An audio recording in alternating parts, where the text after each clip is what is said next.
بسم اللہ الرحمن الرحیم اللہم صلی علی سیدنا و مولانا محمد مبارک وسلم علیہ۔ السلام علیکم ناظرین، پروگرام حی علی الفلاح میں ایک مرتبہ پھر خوش آمدید، اور میں ہوں آپ کا میزبان سید زین الرضا۔ ناظرین، آج کے اس پروگرام کے اندر ہم دعا کی قبولیت کے حوالے سے آپ کے سامنے چند معروضات پیش کرنے کی سعادت حاصل کریں گے۔ ناظرین، دعا کی فضیلت کیا ہے، نبی کریم صلی اللہ علیہ وسلم کون سی دعائیں کیا کرتے تھے، دعا مانگنے کا طریقہ کیا ہے، پھر ہماری دعائیں جو ہیں وہ کیوں قبول نہیں ہوتی، اگر انسان چاہتا ہے کہ اللہ تعالیٰ اس کی فریاد کو سن لے تو پھر وہ کون سا طریقہ اختیار کرے، کون سے کلمات بولے، کیا شرائط ہیں جو دعا کی قبولیت کا سبب بنتی ہیں۔ تو اس خوبصورت موضوع پر گفتگو کرنے کے لیے ہمارے پاس جو شخصیت موجود ہیں، انتہائی ممتاز عالم دین، اکثر آپ انہیں کوہ نور کی سکرین پر دیکھتے رہتے ہیں، جناب حضرت علامہ مولانا مفتی محمد عبداللہ ثاقب قادری صاحب۔ السلام علیکم مفتی صاحب۔ وعلیکم السلام ورحمۃ اللہ وبرکاتہ۔ حضرت خیر و عافیت سے ہیں؟ جی الحمدللہ۔ ماشاء اللہ۔ حضرت سب سے پہلے ہمیں یہ بتائیے گا کہ لفظ دعا کا مفہوم کیا ہے، اگر ہم دعا کی تعریف کرنا چاہیں تو کن الفاظ میں کریں گے، اور پھر قرآن و سنت کی روشنی کے اندر اس کی اہمیت اور فضیلت کیا ہے؟ بسم اللہ الرحمن الرحیم والصلاة والسلام علی سید المرسلین۔ بہت شکریہ شاہ صاحب۔ جزاک اللہ۔ دعا مختلف معنی میں قرآن مجید میں اور احادیث نبویہ میں استعمال ہوا ہے۔ قرآن مجید کی طرف جب ہم دیکھتے ہیں تو قرآن مجید میں عبادت کے معنی میں بھی لفظ دعا استعمال ہوا ہے، جیسا کہ قرآن عزیز میں ہے ان الذین تدعون من دون اللہ عباد امثالکم، سورہ اعراف آیت کا نمبر ہے 194۔ یعنی جن لوگوں کو تم اللہ کو چھوڑ کر جن کی عبادت کرتے ہو وہ تمہاری طرح کے ہی بندے ہیں۔ اسی طرح پکارنے کے لیے یعنی نام رکھنے کے لیے بھی لفظ دعا کا استعمال ہوا۔ ارشاد ہوتا ہے ادعوا ربکم لآبائہم هو اقسط عند ادعوہم لآبائہم هو اقسط عند اللہ، سورہ احزاب آیت کا نمبر 5 ہے۔ لے پالکوں کو یعنی جو ہم بچہ گود لے لیتے ہیں کسی سے، تو لے پالک بچہ جو ہے ان کے باپوں کی طرف ان کی نسبت کر کے پکارو۔ معذرت، اس کا مطلب یہ ہے کہ جو بندہ انہیں گود لے رہا ہے وہ اپنا نام ولدیت میں نہیں دے سکتا، بلکہ جو اصل والد ہے اسی کے نام سے بچے کو پکارا جائے گا۔ تو یہاں دعا کا جو معنی ہم کر رہے ہیں وہ ہے پکارنے کے لیے نام رکھنا بچے کا۔ اسی طرح پھر قرآن مجید برہان رشید میں دعا جو ہے اس کا معنی آگے چلتے ہوئے جب ہم دیکھتے ہیں تو ندا کرنا، پکارنا، کسی کو اپنی طرف متوجہ کرنا، اس کو قرآن مجید نے بیان کیا لا تجعلوا دعاء الرسول بینکم کدعاء بعضکم بعضا، نبی صلی اللہ علیہ وسلم کو تم ایسے مت پکارو جیسے آپس میں ایک دوسرے کو پکارتے ہو۔ حاجت طلب کرنا، مشکل کشائی چاہنا، حاجت روائی چاہنا، اپنی حاجات کو طلب کرنا اور اپنی حاجات کسی کی بارگاہ میں پیش کرنا، اپنی چاہت کو، اپنی خواہش کو، اپنی آرزو کو، اپنی تمنا کو کسی عظیم بارگاہ میں پیش کر کے اس کا حل چاہنا، یہ دعا ہے۔ قرآن مجید اور حدیث نبویہ صلی اللہ تعالیٰ علیہ وسلم نے اس کو بڑی تفصیل کے ساتھ ہمارے لیے ڈسکس کیا ہے، اور قرآن مجید نے یہاں تک فرمایا ہے وَإِذَا سَأَلَكَ عِبَادِي عَنِّي فَإِنِّي قَرِيبٌ أُجِيبُ دَعْوَةَ الدَّاعِ إِذَا دَعَانِ فَلْيَسْتَجِيبُوا لِي، کہ اے حبیب صلی اللہ علیہ وسلم میرے بندے آپ سے میرے بارے میں سوال کرتے ہیں تو آپ انہیں فرمائیے میں ان کے قریب ہوں، وہ مجھ سے دعا کریں، میں ان کی دعا سنتا ہوں، ان کی دعا قبول کرتا ہوں۔ تو دعا جو ہے بنیادی طور پر اس کی شرعی تعریف اگر ہم کریں جامع اور مختصر تو وہ یہ ہوگی کہ اللہ رب العزت کی بارگاہ سے اپنی حاجات طلب کرنا، اپنی بیماری، اپنی تکلیف، اپنی پریشانی کو دور کرنے کے لیے اپنے اللہ سے مدد مانگنا، یہ دعا ہے۔ ماشاء اللہ، ماشاء اللہ۔ حضرت قرآن پاک کے اندر اللہ رب العزت نے ارشاد فرمایا کہ تم میری بارگاہ کے اندر دعا کرو، میں تمہاری دعا کو قبول کرنے والا ہوں۔ اجیب دعوت الداعی اذا دعان فلیستجیبوا لی۔ تو اللہ رب العزت نے وعدہ کر رکھا ہے کہ جب بھی اللہ کے حضور دعا کی جائے تو اللہ تعالیٰ قبول فرماتا ہے، لیکن ہم عموماً دیکھتے ہیں کہ لوگوں کی دعائیں قبول نہیں ہوتی، اس کی کیا وجہ ہے؟ شاہ جی اس کی بہت سی وجوہات احادیث نبویہ صلی اللہ علیہ وسلم نے اور قرآن کریم نے بیان کی ہیں۔ مثال کے طور پر سب سے بنیادی جو چیز ہے وہ ہے اخلاص۔ جب آپ اللہ کریم کی بارگاہ میں دعا کرتے ہیں فَادْعُوا اللَّهَ مُخْلِصِينَ لَهُ الدِّينَ، تو آپ نے خالص ہو کر اخلاص پر مبنی اس پر مفسرین نے کلام کیا تو انہوں نے فرمایا کہ یہاں مراد یہ ہے کہ اخلاص کے ساتھ دعا کریں گے اللہ کی بارگاہ سے. جب تک آپ اپنے اندر اخلاص پیدا نہیں کرتے اس وقت تک آپ کی دعا جو ہے وہ درجہ قبولیت کو نہیں پائے گی. اسی طرح پھر دعا کی قبولیت کے لیے یا دعا کا اللہ کی بارگاہ میں پہنچنے کے لیے ضروری ہے شاہ جی کہ دعا جو ہے وہ جائز ہونی چاہیے. بعض دفعہ ایسا ہوتا ہے کہ دعا جو ہے وہ ہم ناجائز کر رہے ہوتے ہیں. مثلا دیکھیے اگر آپ کسی کو نقصان پہنچانے کی دعا کر رہے ہیں اور آپ نے ایک ذہن بنایا ہوا یہ میرا دشمن ہے، وہ نہیں ہے آپ کا دشمن، اس نے آپ کا نقصان ہی نہیں کیا ہوا، تو آپ اس کے حق میں نقصان کی دعا کر رہے ہیں، تو یہ ناجائز دعا ہے جو آپ کر رہے ہیں، وہ ناجائز ہونے کی وجہ سے اللہ کی بارگاہ میں درجہ قبولیت کو نہیں پہنچے گی. اسی طرح حرام کھا کر دعا کرنا یہ بھی دعا کی قبولیت میں سب سے بڑی رکاوٹ کا ایک سبب اور ذریعہ بن جاتا ہے.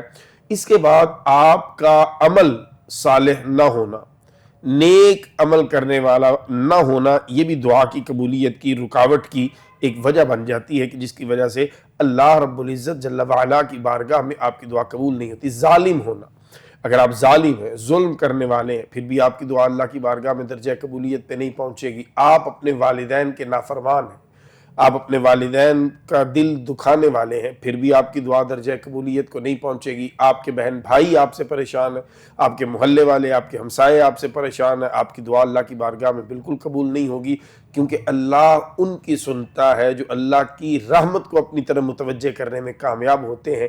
اور اللہ کی رحمت کو اپنی طرف متوجہ کرنے کے لیے ان تمام حرام اور ناجائز امور سے اپنے دامن کو بچانا ہوتا ہے.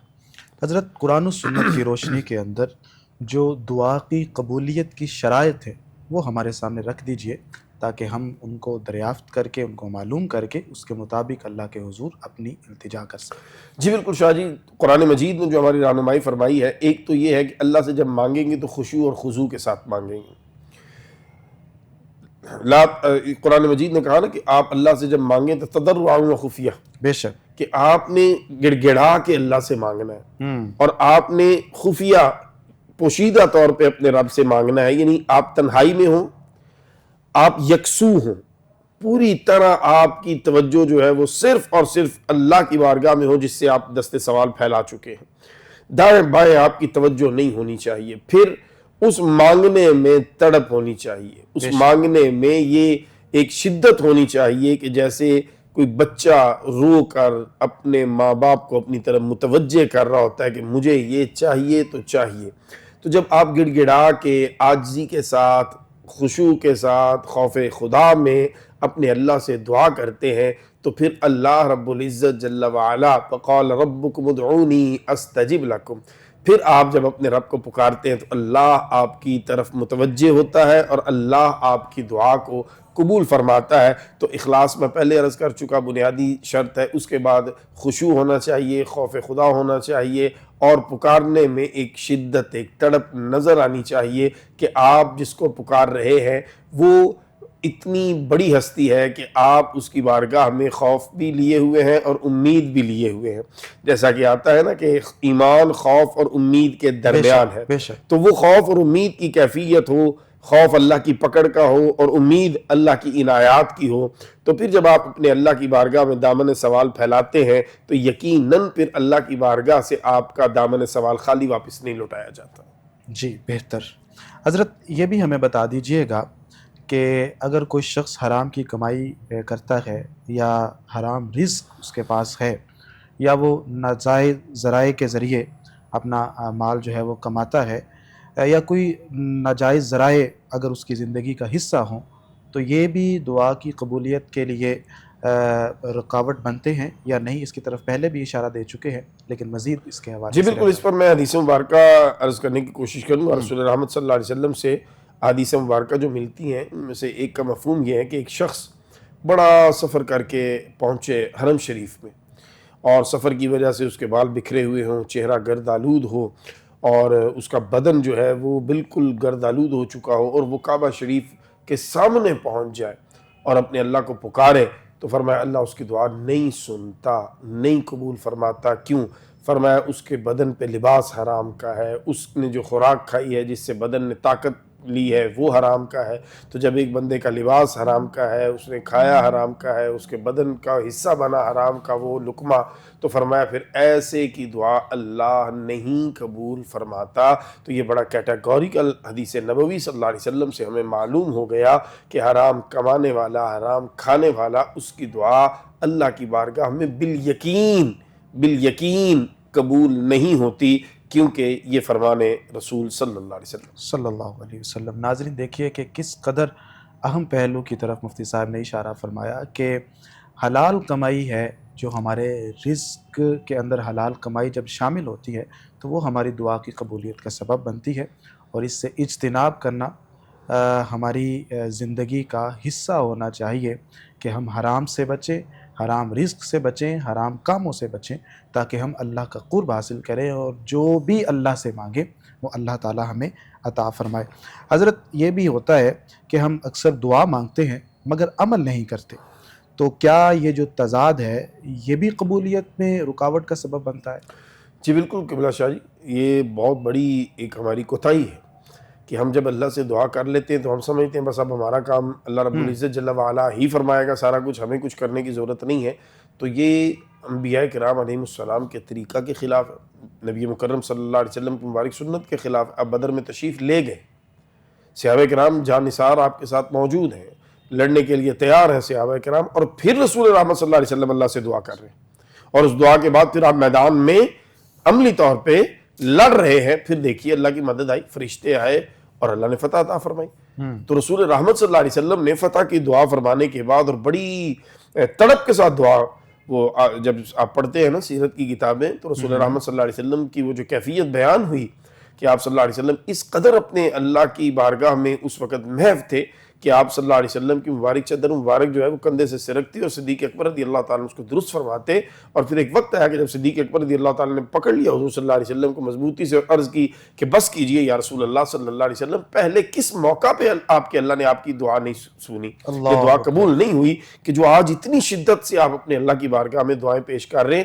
تو یہ دعاؤں کی شدت تھی رسول اللہ صلی اللہ علیہ وسلم کی، اور اس کے بعد آپ نے پریکٹیکلی عمل، میدان میں آپ اتر گئے تلوار لے کے، آپ نے اپنا دفاع کیا اور کفار کو جواب دیا ان کے حملے کا، پھر اللہ کی مدد آئی اور 5000 فرشتہ قرآن مجید نے کہا کہ 50,000 سنہ کہ وہ آیا اور پھر مسلمانوں کی مدد کی گئی۔ تو یہ بہت بڑی دلیل ہے اس بات کی کہ ہم نے مانگنا اللہ سے ہے اور پھر عمل کرنا ہے اس سمت میں جو ہم نے مانگا ہے۔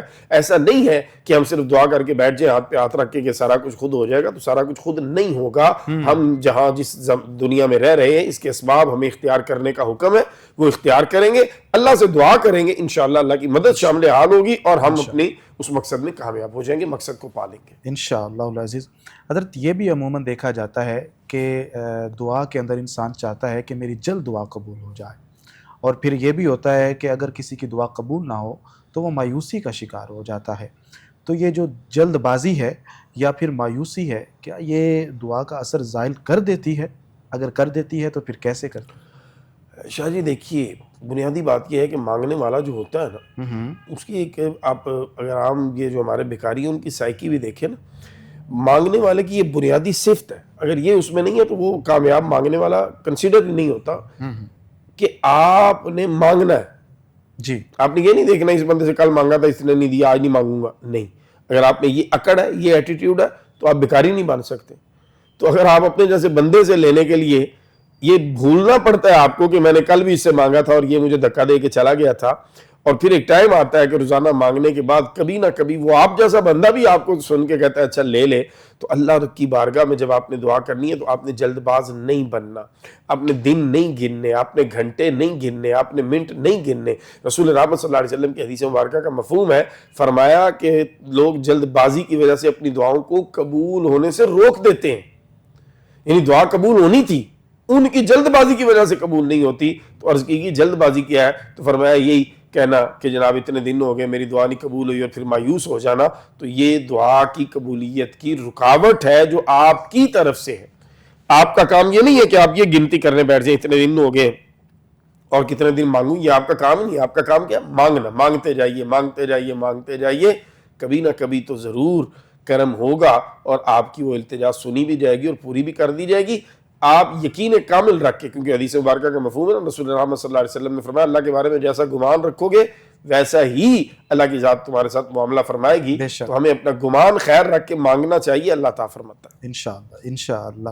حضرت ہم نے یہ بھی دیکھا جس طرح کہ میں حضرت موسیٰ علیہ السلام کے حوالے سے پڑھ رہا تھا کہ انہوں نے فرعون سے نجات کے لیے جو دعا کی تھی وہ اللہ تعالیٰ نے تقریباً 40 سال تک اس کو مؤخر کیا, پھر دعا قبول ہوئی. اسی طرح اور بھی دیگر اولیاء کرام ہیں یا نبیوں کی دعائیں لیٹ قبول ہوئیں, تو اس کے اندر کیا حکمت ہے؟ شاہ جی دیکھیے, اللہ رب العزت جل وعلا کا ایک نظام ہے اور اس نظام میں ہر چیز کا ایک وقت اللہ نے متعین کر دیا ہے. اب وہ متعین وقت کے اوپر ہی معاملات ہوتے ہیں. اس میں بعض دفعہ ہمیں لگ رہا ہوتا ہے کہ تاخیر ہے, لیکن وہ تاخیر نہیں ہوتی, وہ اپنے مقررہ وقت پہ, یعنی جو شیڈول بنا ہوا ہے جی بالکل, اس شیڈول کے تحت ہی وہ کام ہو رہا ہوتا ہے. اصل چیز یہ ہے کہ دعا قبول ہوئی کہ نہیں, دیر یا وہ میٹر ہی نہیں کرتا. مثلا آپ دیکھیں بعض مرتبہ ایسے ہوتا ہے کہ اللہ رب العزت کے شیڈول میں وہ کام ہونے ہی والا ہوتا ہے تو آپ مانگ لیتے ہیں, فوراً ہو جاتا ہے. جیسے قرآن کریم نے کہا نا, ہنالک دعا زکریا ربہ قال رب هب لي من لدنك ذرية طيبة انك سميع الدعاء فنادت الملائكة وهو قائم يصلي في المحراب ان الله يبشرك بيحيى. ادھر کھڑے انہوں نے دعا کی, حضرت زکریا علیہ السلام نے یا اللہ مجھے بیٹا دے, فرشتوں نے ادھر کھڑے کھڑی آواز دے دی مبارک ہو, خوشخبری ہو, حضرت یحییٰ علیہ السلام فوری قبول ہوگی. حضرت ابراہیم علیہ السلام نے بیت اللہ شریف بنا کے دعا کی, ربنا وابعث فیہم رسولا من انفسہم یتلو علیہم آیاتک ویعلمہم الکتاب والحکمۃ ویزکیہم. تو حضرت ابراہیم علیہ السلام کے کتنے صدیوں کے بعد رسول رحمت صلی اللہ علیہ وسلم جلوہ گر ہوئے, تو اب کیا کہا جائے, دعا قبول نہیں, دعا قبول ہوئی, لیکن اس کا اثر ظاہر تب ہوا جب اللہ کی طرف سے وہ شیڈول میں اس کا ٹائم تھا ظاہر ہونے کا. سو اللہ کے نیک بندوں کی دعائیں کبھی بھی رد نہیں ہوتی.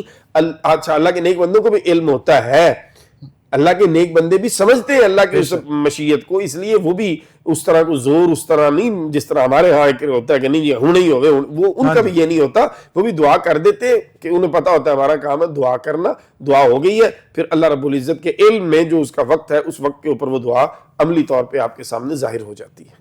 بے شک بے شک. تو یہ اللہ کی حکمت ہے. اللہ تعالیٰ ہمیں, یعنی میں سمجھتا ہوں کہ اس میں ہمارے لیے بڑا کچھ ہے سیکھنے کے لیے شاہ جی, کہ اللہ کے انبیاء کرام علیہ السلام نے ہمیں سکھایا دعا صبر سے مانگنی ہے, دعا حوصلے سے مانگنی ہے, دعا مانگ کے جلد بازی نہیں کرنی. دعائیں قبول ہوتی ہیں, اللہ کے ہر نبی کی دعا قبول ہوتی ہے, لیکن اگر اس دعا میں تھوڑا سا ٹائم لگا ہے تو یہ ہمیں سکھانے کے لیے ہے کہ اگر تمہاری دعا اور تمہاری دعا کے اثرات میں تھوڑا سا ظاہر ہونے میں ٹائم لگ جاتا ہے تو تم نے اللہ کے نبیوں کی مثال سامنے رکھنی ہے اور اپنا یقین پختہ رکھنا ہے کہ اللہ ضرور کرم فرمائے گا. بے شک بے شک. حضرت ایک یہ بھی پہلو ہے کہ اگر کوئی شخص مظلوم ہے وہ آپ کے لیے بد دعا کر دے یا پھر آپ کسی کا حق مار دیں, تو اس کا اثر ہماری دعا پر کیا پڑتا ہے؟ کیا ہماری دعائیں عدم قبولیت کا شکار ہوتی ہیں یا پھر ہمیں پھل مل جاتا ہے دعا؟ شاہ جی دیکھیں, ظالم آدمی جو ہے نا اس کی دعا قبول نہیں ہوتی. بنیادی طور پر اس کی وجہ یہ ہے کہ دیکھیے آپ نے جب ظلم کیا تو آپ نے اللہ رب العزت جل وعلا کو ناراض کیا. بالکل, کیونکہ مخلوق خدا کے بارے میں جیسے حدیث مبارکہ کا مفہوم ہے نا, رسول رحمت صلی اللہ علیہ وسلم نے فرمایا, اللہ فرماتا ہے مخلوق میرا کنبہ ہے. تو اللہ رب العزت بندوں پر ظلم جو ہے, اپنی مخلوق پر ظلم جو ہے, اس کے معاملہ میں اللہ رب العزت کے قوانین بڑے سخت ہیں. لہٰذا حدیث مبارکہ کا مفہوم ہے, رسول رحمت صلی اللہ علیہ وسلم نے فرمایا کہ مظلوم کی بد دعا سے ڈرو, اس کی بد دعا اور اللہ کے درمیان کوئی پردہ حائل نہیں ہوتا. ادھر مظلوم بد دعا کرتا ہے, ادھر فوری اللہ کی بارگاہ میں وہ پیش کر دی جاتی ہے. تو اللہ رب العزت کی بارگاہ میں جب آپ کی شکایت پیش کر دی گئی ہو, اس کی مثال آپ یوں سمجھ لیجئے کہ ایک شخص شاہ جی بڑی اعلیٰ پوسٹ پہ ہے اور اس کے خلاف کوئی شکایت آگئی, انکوائری بیٹھ کے اور اس کو سسپینڈ کر دیا گیا. تو اب وہ سسپینڈ شخص جو ہے وہ اپنی اختیار اور عہدے کا استعمال نہیں کر سکتا جب تک کہ وہ اس انکوائری کے نتیجے میں بے گناہ ثابت ہو کر دوبارہ اپنی سیٹ پہ بحال نہ ہو جائے. تو ظالم سسپینڈ بندہ سمجھیے آپ, جب تک وہ صدق کے دل سے توبہ کر کے اس بندے کو راضی نہیں کر لیتا, اللہ کی بارگاہ میں اس کی دعا کا جو حق ہے یہ اس کو واپس نہیں ہوتا, اور وہ دعا کرے بھی تو اس کے حق میں قبول نہیں ہوتی جب تک کہ وہ سچی توبہ نہ کر لے. بے شک. حضرات یہ جو ہم نے چند سوالات آپ کے سامنے رکھے یہ وہ تھے کہ جو ہماری دعا کی قبولیت کا سبب بنتے ہیں, دعا کی قبولیت کے اندر رکاوٹ بنتے ہیں اور عدم قبولیت کا سبب بنتے ہیں. حضرت وہ چیزیں بتائیے کہ جن کی وجہ سے ہماری دعا قبول ہوتی ہے, وہ عملی طریقے, وہ شرائط, وہ احکام, وہ چیزیں, وہ باتیں کہ جن کو ہم اپنی زندگی میں شامل کریں, ہم اپنے عمل کا حصہ بنائیں اور اللہ تعالی ہمیں جو ہم نے مانگا ہے اپنے رب سے وہ ہمیں عطا فرمائے. بہت سی چیزیں ہیں شاہ جی، لیکن میں اس کا خلاصہ اگر ایک لفظ میں آپ کے سامنے رکھوں نا تو وہ ہے آپ اللہ کی رحمت کو اپنی طرف متوجہ کرنے میں اگر کامیاب ہو جائیں تو آپ کی دعا قبول ہو جائے گی. بے شک. اب اس رحمت کو متوجہ کرنے کے لیے کرنا کیا ہے؟ صلہ رحمی کرنی ہے آپ نے. اگر رشتے کاٹے ہوئے ہیں، کوئی یہ بھائی سے ناراض ہیں، آپ بہن سے ناراض ہیں، والدین سے ناراض ہیں، تو آپ جب تک ان کو راضی نہیں کر لیتے تب تک آپ کی دعا جو ہے نا وہ قبولیت کوئی اس یقینی درجے پہ نہیں آپ پہنچ سکتے. تو پہلے آپ ان رشتوں کو جوڑیے جن کو جوڑنے کا اللہ نے حکم دیا ہے. پھر اسی طرح اپنے معاملات جو ہے رزق کے، انہیں آپ کو بڑا غور سے دیکھنا ہے کہ کہیں اس میں کوئی لقمہ حرام کہیں سے کسی درجے میں شامل تو نہیں ہوا. اسی طرح پھر آپ نے اخلاص اپنے اندر پیدا کرنا ہے اور پھر آپ نے اپنے آپ کو نیک بنانا ہے. پھر قرآن کریم نے کہا نا انما یتقبل اللہ من المتقین، اللہ متقین سے قبول کرتا ہے.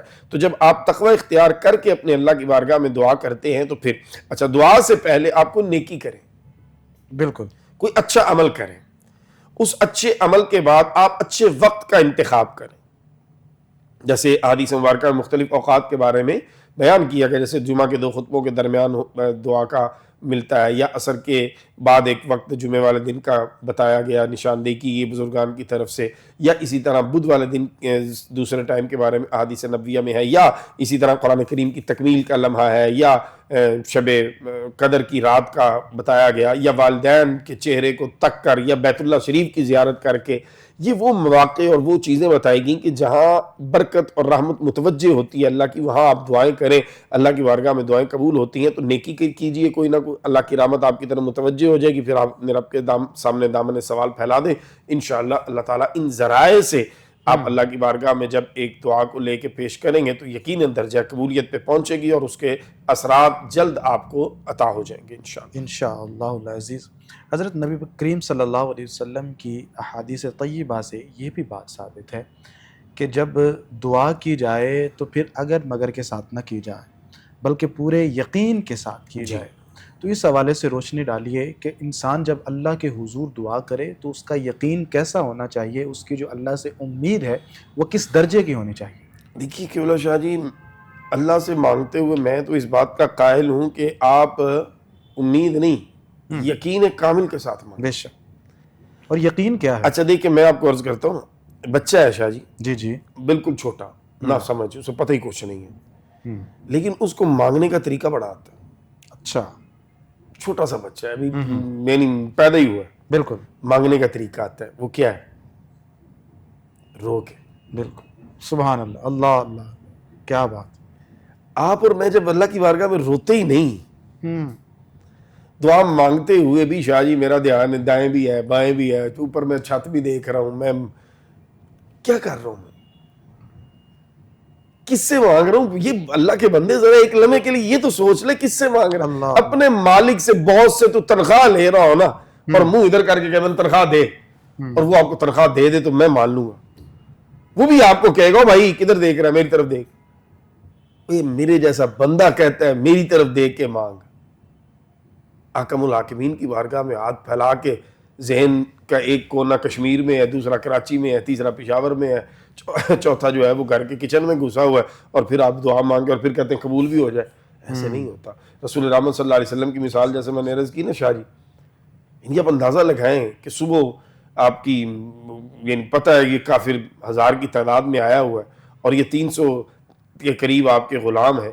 رسول رحمت صلی اللہ علیہ وسلم نے جب وہاں اللہ کو پکارا تو کیا شدت تھی پکارنے میں رسول رحمت صلی اللہ علیہ وسلم کی، اور کیا کیفیت تھی آپ کی کہ حضرت صدیق اکبر رو رہے تھے اور رو کر عرض کر رہے تھے آقا جی کب آپ کے رب نے آپ کی نہیں سنی. پھر یہ کیفیت. وہ بندہ خدا اللہ کے محبوب ہو کر وہ اس شدت میں مانگے، اور تم اور میں پتہ ہی نہ چلے اللہ سے مانگ رہے ہیں کہ ہم سے شاہ جی وہ بندہ اچھا ہے جو بہت مجبور ہے نا، ضرورت مند ہے اور قرض لینے آیا، اس سے سیکھ لو یار مانگنا کیسے مانگنا. اس کے چہرے کے تاثرات، اس کے چال، اس کا جسم، اس کا ایٹیٹیوڈ، اس کا رویہ، بندے کا دل جس کا تھوڑی سی بھی ہمدردی ہوتی ہے نا وہ بھی کہتا ہے یار میں اس کی مدد کروں. نہیں بھی کر سکتا تو کم از کم وہ اس کے دکھ کو محسوس ضرور کر رہا ہوتا ہے کہ یار کاش میرے پاس ہوتے میں اس کی مدد کرتا. تو آپ اپنے رب سے ذرا ان کیفیات میں ڈوب کر یقین سے مانگیے. شک یا اس پہ امید والی بات چھوڑ دیں. کس نے دینا ہے اگر اللہ نے نہیں دینا تو بھائی ہے کوئی اور دینے والا؟ اللہ ہی ہے. بالکل تو بالکل. جب دینا ہی اللہ نے ہے ہی اللہ, اور میں اللہ کا بندہ ہوں, مجھے اللہ نے بنایا,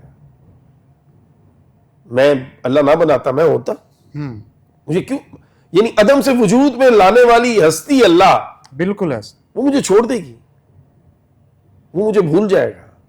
یہ غلط فہمی ہے آپ کی. مانگیے اس یقین کے ساتھ, یا اللہ میں تیرا بندہ, تو میرا مالک, میں جاؤں تو جاؤں کہاں تیرے علاوہ, اللہ اکبر. میں آ گیا تیری بارگاہ میں, تو کرم فرما مجھ پر. ہوتا ہے کرم, بے ہوتا ہے, شک. بالکل ہوتا ہے, لیکن آپ اس تڑپ اور اس شدت کو لائیے اپنے اندر اور یقین سے مانگیے, میرے اللہ میں نے لینا ہے تجھ سے اور تو نے دینا ہے مجھے. میں شاہ جی کبھی کبھی اللہ کی بارگاہ میں عرض کرتا ہوتا ہوں, دعا کرتے ہو نا, میں عرض کرتا ہوں یا اللہ میں نے جب تجھ سے مانگا ہے میں مایوس نہیں ہوا. اللہ اکبر. اللہ اور یہ حقیقت ہے, اللہ سے مانگنے والا کبھی مایوس ہوتا ہی نہیں, اللہ ہونے ہی نہیں دیتا مایوس. میں اتنا مانگتا ہوں میرا اللہ مجھے اتنا دیتا ہے. اللہ کہتا ہے تیری سوچ ہی چھوٹی ہے, تو نے اتنا سا مانگ لیا ہے, میری شان بڑی ہے, یہ لے. سبحان اللہ. سبحان. مانگیے مانگیے, ایک بار نہیں لاکھ بار نہیں, مانگتے رہیے. مانگنے والے بیکاری کا کام ہے مانگنا, بس بات ختم. بے شک بے شک. بیکاری بن جائیے اس بارگاہ کے. رب انی لما انزلت الی من خیر فقیر, یہ حضرت موسیٰ علیہ السلام کے کلمات. تو جب فقیر بن جاؤ گے اس در کے, پھر اس در کے فقیر دنیا کے بادشاہ ہوتے ہیں. بالکل بالکل. فقیر بن جائیے اللہ کے در. بالکل. اچھا حضرت, دعا کو عبادت کا مغز بھی کہا گیا ہے. جی, تو اس حوالے سے بتائیے کہ یہ کیا خصوصیات ہوتی ہیں دعا کے اندر کہ اس قدر دعا کو اللہ تعالیٰ نے اہمیت دی ہے, پیارے آقا صلی اللہ علیہ وسلم نے اس قدر اس کی فضیلت کو بیان کیا ہے کہ دعا جو ہے وہ عبادت کا مغز ہے. اس حوالے سے روشنی ڈالیں. کہ شاہ جی دیکھیے, عبادت میں نا بعض دفعہ بندہ وہ یکسوئی, وہ کیفیت, وہ توجہ نہیں کر پا رہا ہوتا جو دعا میں ہو جاتی ہے, کیونکہ دعا ڈائریکٹ آپ کو اللہ سے جوڑتی ہے. بالکل بالکل. یعنی آپ مانگ رہے ہیں اپنے اللہ, یا اللہ میری یہ پریشانی, یا وہ جو ڈائریکٹ آپ اللہ سے جڑ جاتے ہیں نا, اس وجہ سے کہا گیا کہ تمہیں دعا میں جو کیفیات نصیب ہو جاتی ہیں یہ تمہاری اس عبادت کی جان بن جاتی ہے. اور اس کو دوسرا پہلو اس طرح دیکھیے, حضرت ابراہیم علیہ السلام کی وہ دعا جو ابھی میں ذکر کر رہا تھا, آپ نے اللہ کے حکم پر کعبہ شریف کی تعمیر کر دی. جی بالکل. اور پھر اللہ کی بارگاہ میں ہاتھوں کو اٹھا دیا, یا اللہ جو حکم تھا وہ ہم نے پورا کر دیا, اب ہم یہ تیری بارگاہ میں التجا کرتے ہیں. نماز حکم تھا اللہ کا, آپ نے پورا کر دیا. بے شک. اب عبادت کے بعد ابراہیم علیہ السلام نے بتایا عبادت وہی ہے نا جو اللہ کا حکم ہے, یعنی اللہ کا حکم اب کیا کرنا ہے, مانگنا ہے.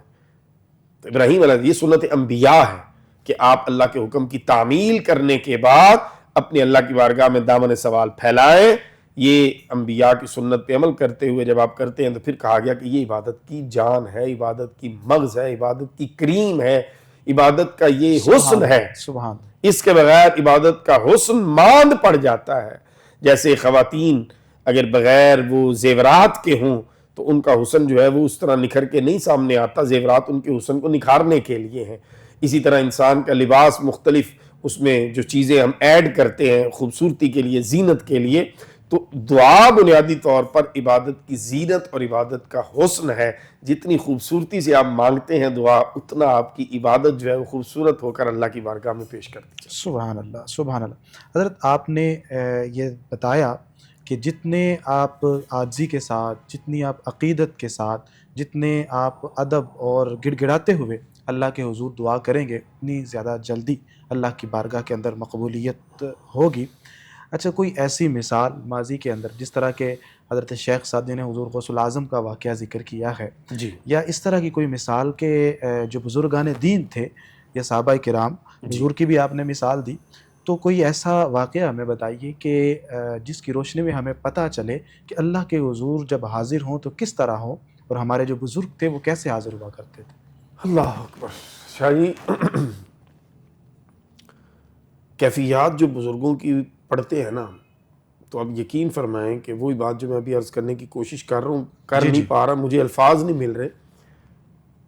اللہ کے ساتھ جب انسان کو صرف اپنے تعلق کا احساس پیدا ہونا شروع ہو جاتا ہے, بالکل, اور اس تعلق میں پھر اللہ کی جو نعمتیں ہیں, جو کرم نوازگی ہیں, ان کی طرف توجہ ہو جاتی ہے, اور اپنی کمیوں کی طرف نظر ہو جاتی ہے, تو پھر کیفیت بڑی عجیب بن جاتی ہے. بے شک. اچھا, بڑوں نے ہمیں طریقہ سکھایا ہے, یعنی آپ اندازہ لگائیے کہ رسول رحمت صلی اللہ علیہ وسلم کی اولاد ہوں, اللہ اکبر، خون رسول ہوں، نام ان کا ہو زین العابدین، کیا بات، عبادت کی زینت، اور روایات کے مطابق جنہیں رسول رحمت صلی اللہ تعالی علیہ وسلم کی پاک بارگاہ سے فیضان نصیب ہوا، اور اپنے بابا اور اپنے پھر آگے اولاد تک وہ جو فیضان چلا، رسول رحمت صلی اللہ علیہ وسلم نے جو آپ کی اولاد پہ نظر کرم فرمائی، امام باقر اور امام جعفر صادق اور دیگر، جب آپ اللہ سے مانگتے ہیں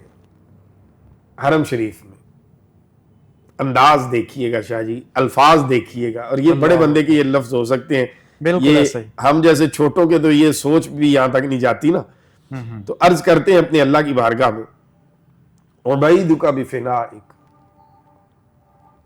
عبد بندے کو کہتے ہیں نا، عبیدک، چھوٹا بندہ، ادنا سا، ادنا سا بندہ تیرے گھر کے صحن میں حاضر ہے، ادنا سا بندہ، حالانکہ یہ بندہ ادنا ہمارے لیے نہیں، لیکن اپنے اللہ کی بارگاہ میں جب حاضر ہے تو ہمیں تربیت دی جا رہی ہے، جتنے مرضی بڑے بن جاؤ اس بارگاہ میں تم بڑے نہیں ہو، تم چھوٹے ہی ہو۔ تو عبید کا اپنے آپ کو مخاطب کر کے عرض کیا بفنائک، پھر آگے فرماتے ہیں مسکین کا بفنائک، اللہ تیرا مسکین بندہ، پھر آگے دیکھیے لفظ سائل کا بفنائک، تیری بارگاہ کا سوالی، تیری بارگاہ میں مانگنے والا، فقیر کا بفنائک، تیرا فقیر بندہ تیری بارگاہ میں حاضر۔ ان کلمات طیبات کے ساتھ اپنے اللہ سے اپنی عقیدت کا، اپنی محبت کا، اپنے عشق کا اظہار کر رہے ہیں۔ مانگنا کیا ہے؟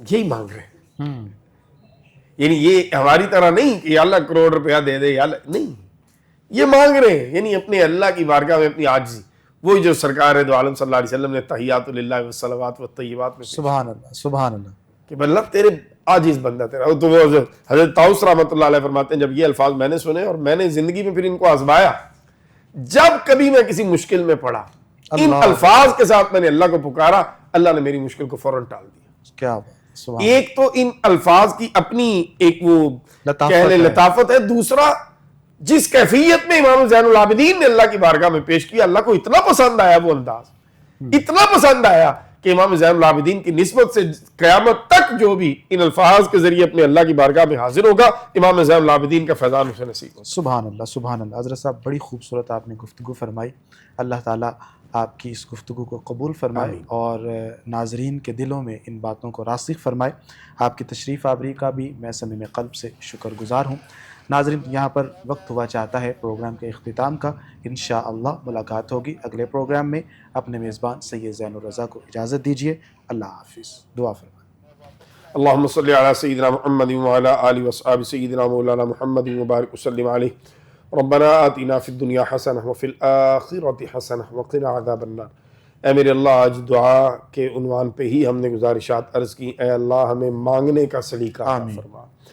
رسول رحمت صلی اللہ تعالیٰ علیہ وسلم نے جو ارشادات عالیہ ہمیں فرمائے، ان کو سامنے رکھتے ہوئے تیری بارگاہ میں مانگنے کی توفیق اور ڈھنگ عطا فرما۔ اے میرے اللہ ہماری حاجات کو پورا فرما، ہماری دعاؤں کو شرف قبولیت عطا فرما، ہماری پریشانیوں کو ختم فرما، ہمارے دیکھنے والوں کی مشکلات کو آسان فرما، رزق حلال میں برکت فرما، زوال نعمت سے ہمیں محفوظ فرما، اپنی نعمتوں پہ اپنا شکر ادا کرنے کی توفیق عطا فرما۔ اے میرے اللہ ہم سب کو اپنی اور نبی پاک صلی اللہ تعالیٰ علیہ وسلم کی رضا نصیب فرما، تمام عالم اسلام کی خیر فرما۔ وصلی اللہ تعالیٰ علی خیر خلقہ محمد وآلہ وصحبہ اجمعین برحمتک یا ارحم۔